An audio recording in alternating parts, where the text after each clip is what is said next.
Unhealthy lifestyle behaviors associated with increased risk of premature death include things like smoking and excessive drinking and not eating enough greens. The best way to get your greens is in whichever way you'll eat the most of them, and one way to sneak extra greens into your daily diet is with whole food smoothies, a potent blend of good nutrition in a quick, portable, delicious form. The Mayo Clinic offers this as a basic green smoothie recipe, combining the healthiest of fruits, berries, with the healthiest of vegetables, dark green leafies. 2 ounces of baby spinach is about 1.5 cups. Curly parsley is another mild beginner green to start with. Surprisingly, the sweetness of the fruit masks the bitterness of the greens, such that the pickiest of children love them, along with any adults who would otherwise not be consuming dark green leafy vegetables for breakfast.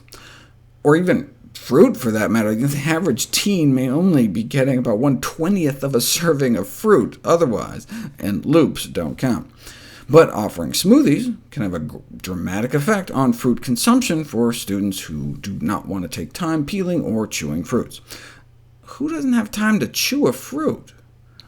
But the milkshakey texture of smoothies may not just boost the quantity of fruit and vegetable consumption, but also the quality. Carotenoid phytonutrients, like beta-carotene and lycopene, can exist as microscopic crystals trapped within the cell walls of fruits and vegetables, and they're only released when the cells are disrupted. That's why we need to chew really well. Mastication is doctor speak for chewing. We either have to chew better, or choose plants that are easier to chew. For example, while tomatoes have more beta-carotene than watermelon does, the watermelon's beta-carotene is more bioaccessible because it has kind of wimpy cell walls, but the cells of other fruits and vegetables are smaller and tougher. To maximize nutrient release, food particle size would ideally be reduced down to smaller than the width of the individual plant cells, but you can't do that with chewing. Most vegetable particles end up greater than 2 millimeters when you chew them, which corresponds to way up here. Whereas if we broke open all the cells, we could release much more nutrition. We can never chew as well as a blender. The particle size distribution from chewing is about what you'd get blending in a food processor for about 5 seconds, or one of those high-speed blenders for maybe half a second. 40 seconds in a blender, and you can break spinach down to a subcellular level. Why does that matter? Well, take folate, for example, the B vitamin in greens, especially important for women of childbearing age. Feed people a cup of spinach a day for 3 weeks, and their folate goes up compared to control. But even just chop it up finely with a knife first before chewing it, and you end up with more than twice as much ending up in your bloodstream. And the same absorption-boosting effect with lutein, the green's nutrient so important for our eyesight. It's not what you eat, it's what you absorb.